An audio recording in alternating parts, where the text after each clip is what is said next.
'Di ba? Ganun lang hong kadali yun, mga kababayan. Mga bossing, eto ilang araw na lang ho. Anong petsa na ngayon? 8? Oh, 4 na araw na lang mag-e-eleksyon na ho, mga kababayan, 'no? At si Abalos po, talagang ini-endorso, Ini-endorso ni, Attorney Leni Robredo, in-endorso ni Franklin Drilon, in-endorso ni Vice Ganda. Oh, mga kakamping, ini-endorso po si Abalos, mga kababayan. Siyempre naman po, hindi naman po pahuhuli yung pangalan ni Abalos sa mga sumusuporta kay Pangulong Bongbong Marcos at sumusuporta po sa gobyerno ng Pilipinas. Ano ba kasi, bakit ba gusto nila si Abalos, mga kababayan? Ito po yung mga nakaraan, no? 2023 to 2024, habang si Abalos ho, mga bossing, ay nasa DILG pa. Secretary ng DILG. Ito kasi yung kanyang mga nagawa. Abalos calls on top cops to resign as shortcut to cleanse rank of illegal drugs. O, yung mga ganyan, no? Hindi uubra yung mga shortcut. Hindi po uubra yung mga hindi matinong pulis ho, mga bossing, kay Abalos. Pantay-pantay, no? At hindi magkakaroon ng lakas ng loob ang mga pulis na pumatay na lang ng pumatay dyan kasi may utos ng napakataas. Kailangan lahat dadaan po sa masusing investigasyon at masusing proseso, mga kababayan. Ganyan po yung isang Abalos. Asan dito? Ito pa, tertiary education. Gusto niyang pondohan. Tertiary education, pondohan din ang special education funds, mga kababayan. Basahin ho natin na mabilisan, itong balita na ito. Manila, Philippines, nais ni dating Department of Interior Local Government Secretary Ben-Hur Abalos, isa sa mga senatorial candidates ng Alyansa para sa Bagong Pilipinas, na luwagan ang pinagagamitan ng special education funds upang maisama sa matutulungan ang mga scholar hanggang tertiary. Importante ang pag-aaral, mga kababayan. Naupo nga si Inday Sara Duterte doon sa Department of Education. Pero ang dami namang nasayang. May mga laptop na natambak lang ho doon sa loob ng storage. Yung mga laptop pa naman ho, mga kababayan, kapag pagkabili mo, kailangan gamitin mo na agad yan upang sa ganun, makuha mo talaga lahat yung bilis. Kapag yung mga bossing, pagka ang ginawa ho dyan, mga kababayan, itinambak mo lang 2 taon, 3 taon, yung mga laptops na yon na natambak na yon, wala na, mabagal na yon sa 2027. Kaya kailangan, pag bumili ka, gamitin agad.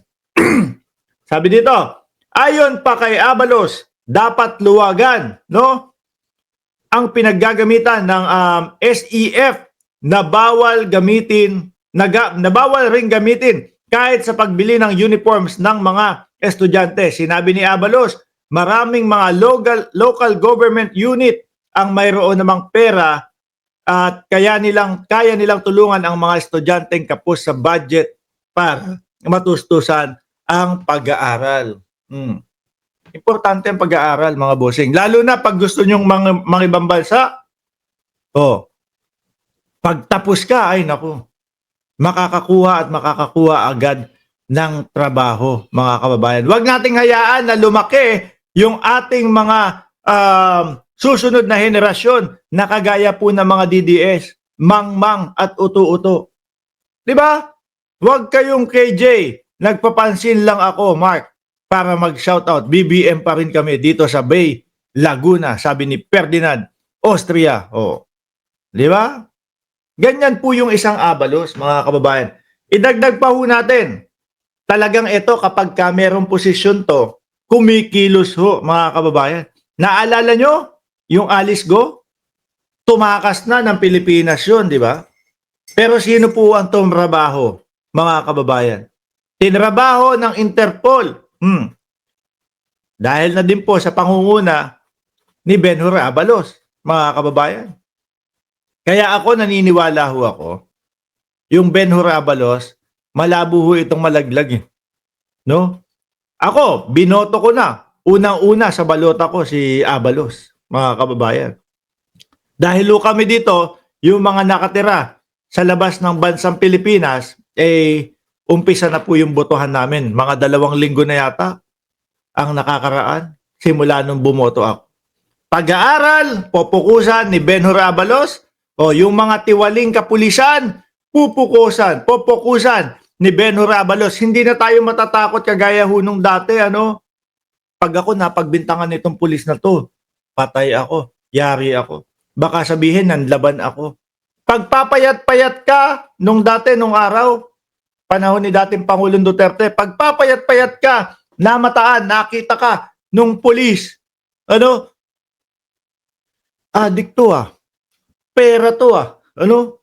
May reward system kami dito. Kapag ka nakahuli, meron kaming matatanggap na pera. O, mukhang adik to. Alika, daling ko na lang sa presinto.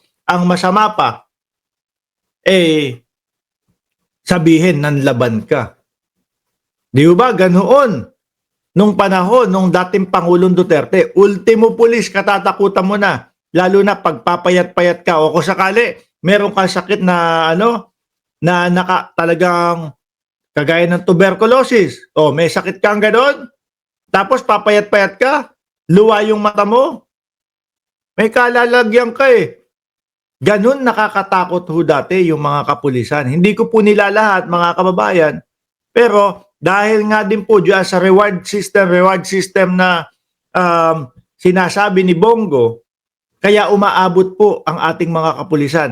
Sa panahon po na mauupo si Benhur Abalos sa Senado, mga kababayan, malabo pong mangyari yan.